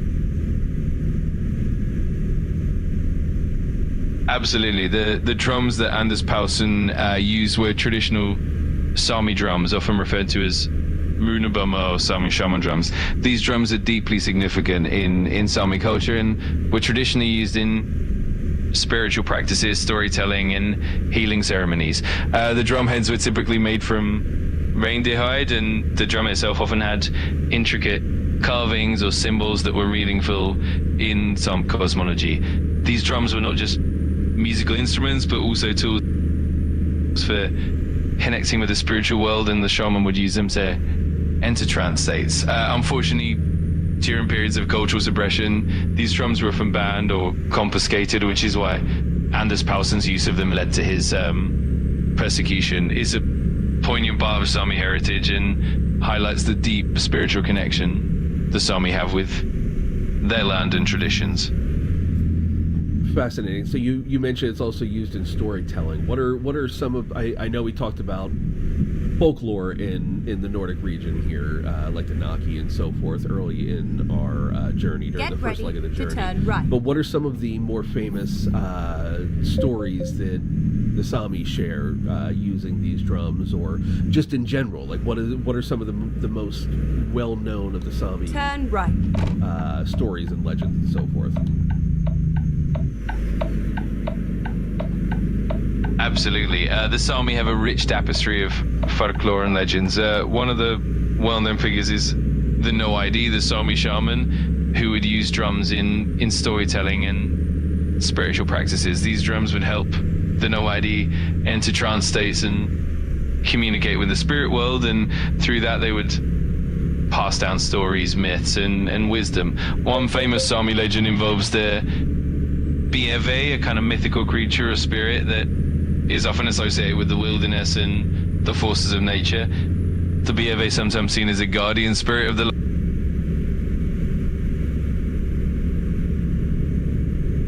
And stories about the Bieve often emphasize respect for nature and the importance of living in harmony with the environment. Another well-known Sami legend is about the Stalu, which are mythical trolls or mountain spirits that inhabit the rocky landscapes of the region. These tales often serve as cautionary stories, teaching people to respect the natural world and be mindful of their surroundings. And in addition to these legends, there are also numerous stories that celebrate the Sami's close relationship with reindeer herding, the changing seasons, and the Arctic landscape. These stories passed down through generations are a beautiful way of keeping the culture alive and connecting with the land.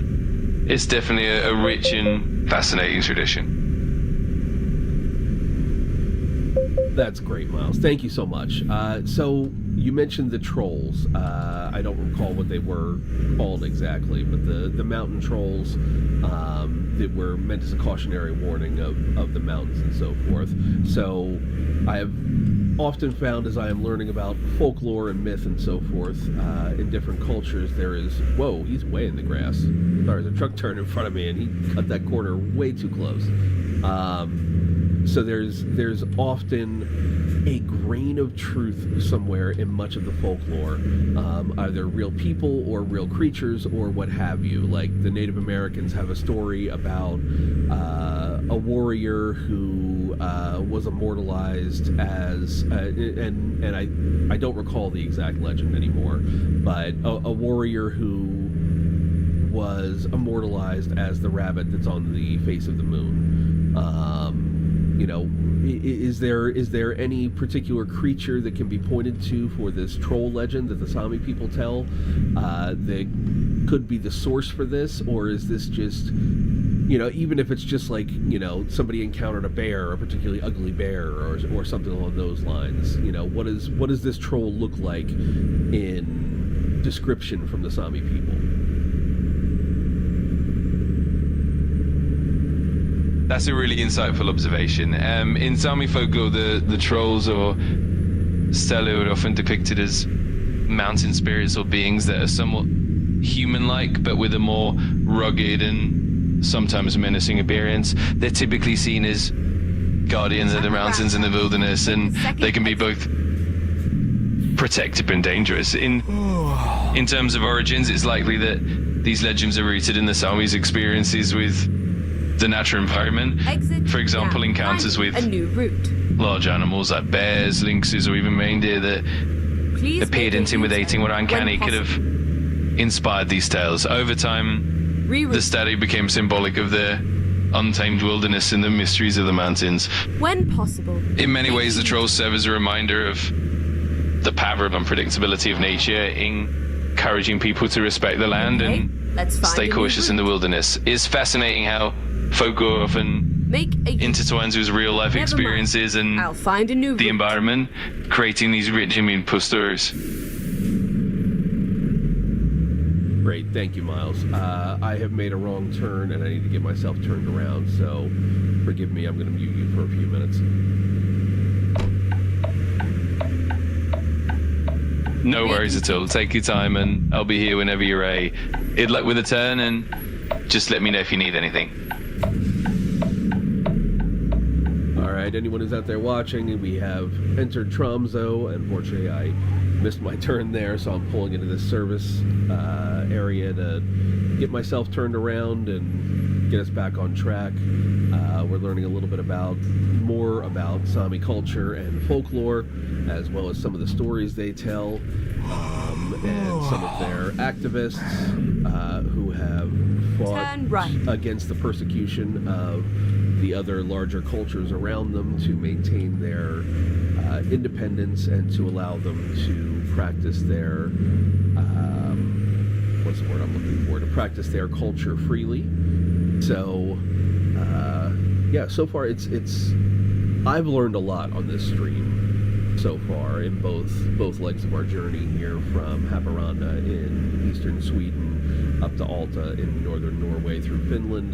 We've talked a little bit about some of the people there. One of the people who really stood out was a shaman from the 17th century named Anders Paulsen, who was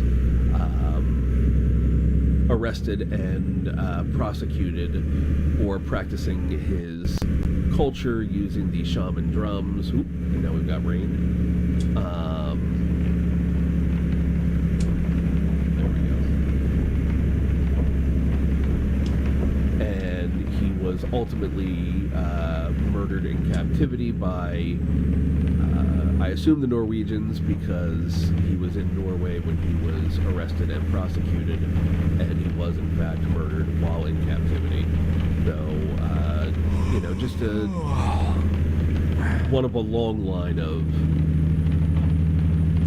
luminaries in Sami cultural history who fought for... Wow, this is okay. Who fought for the right to practice their cultural heritage and religion. So we are about 5 kilometers out of our destination here in Tromsø, which is the DFDS terminal there. We are delivering a load of plastic granules, a heavy load of about 30 tons. And then continue straight on. And it has been a beautiful, winding mountain journey across the E6. Go straight on. Into Tromsø here. We just came across the main bridge in Tromsø. I've seen that on postcards, which is pretty cool. At the roundabout. Unfortunately, it looks like SCS has programmed in permanent daylight up here, so I'm not going to get to see the northern lights right now. Hopefully, sometime soon, being up here above the Arctic Circle, we will be able to see the northern lights in game. I would love to see them in person at some point, too. I do know they get as far south as Pennsylvania, though not very frequently. They're more often seen in northern New England and Maine and northern New Hampshire and Vermont. But there have been some solar events recently that have caused the northern lights to be able to be very faintly seen from Pennsylvania. At the roundabout. Take the second over recent months. Whoa, that was so close. But we stopped. All right. We are in an underground roundabout here in Tromsø. Looking forward to getting this delivery all done. And just seeing how the stream sounds and looks. I had made some tweaks last week to the way my audio sounds, and hopefully it sounds good to everyone out there listening. If you are out there listening, feel free to say hi in chat, but don't feel obligated. I'm trying to build a safe online community here for everyone, and a safe and inclusive is what I should say. So I want everyone to feel welcome and to feel like they belong, and to know that you can participate as much or as little as you want in this community, and you will be welcome here. Now. The only thing we don't tolerate is intolerance. Keep left. So we are working our way towards the DS terminal in Take the second exit. Tromsø. And we are working our way through our second roundabout in this little stretch in front of these industrial buildings here. Get ready to turn We have a right. Mercedes truck pulling out in front of us here out of the DFDS terminal that we are going to be pulling into. Or just forward, I guess. And we're going to deliver our load. Looks like a pretty easy blindside back. Yeah, let's go. We're going to creep right across the front of it here. Pulling out just enough that we miss those other trailers that are sticking out a bit. We are just about at our limit for, hours of service. We'll run out here an hour and 2 in game time. Unfortunately, we're in a city. Game time slows down a bit there. We hauled... Whoa, that turned way quicker than I thought. Alright, let's pull back forward, straighten back out. We are hauling a load of plastic granules from the Heidelberg Materials Terminal in Alta, northern Norway, to the DFDS Terminal in Tromsø. This was a heavy load, 30 tons. And we are backing in now. Just going to follow the trailer around. A little crooked, so we're going to straighten it back out. We're going to have to do one more pull-up before we get her in. Just right. Yeah. That's okay, though.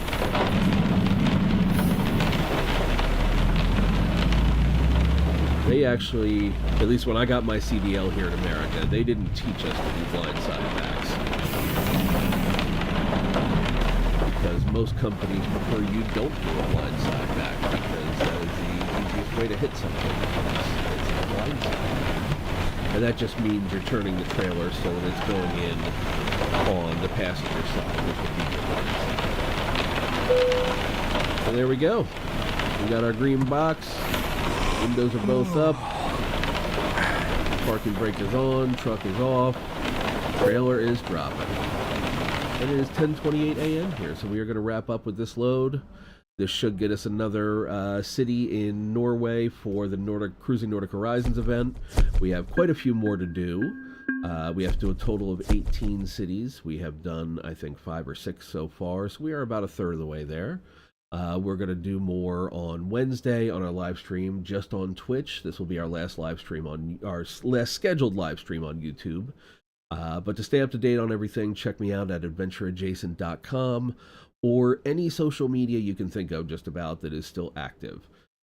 Twitter, Threads, Blue Sky, Mastodon, Facebook, Instagram. I'm on all of them, and I try to keep them all updated when I'm going live and where I'm going live. So going forward, it'll be Twitch, 8:30 a.m., Monday, Wednesday, Friday. That likely will be changing a little bit because 3 days a week at 2 hours, hour and a half to 2 hours a pop is getting a little stressful with all the other work I need to get done, including editing off-road videos for the YouTube channel. I have a whole bunch of them I haven't gotten up there yet, so that'll be going up shortly as well. But I also have long-form text-based content, so like blog post type stuff on adventureadjacent.com. That is a site where all of my stuff is located. You could find me anywhere else from there, and everywhere else points back to adventureadjacent.com. I do also have like t-shirts and hats and sweatshirts and stuff like that with the official Adventure Adjacent logo. And if you want to learn more about what Adventure Adjacent is, I am much more than just a game streaming channel. I do a little bit of everything, and what I'm really trying to do is build a community out here of like-minded people. We don't have to agree on everything. We just have to agree that every human is important and should exist. You know, that's really about it. Basic human rights is all I require for you to become part of my community. So I feel like most people can get behind that. The rest of the stuff we can hash out civilly elsewhere. But anyway, I hope everybody has a great Monday. If it's the start of your day, I hope you're having a great week so far. Great start to your Monday. If it's the middle or end of your day, I hope things are going well so far, and I hope they continue to go well. All right, I appreciate everyone who watched today and participated in the chats, and everybody have a great day.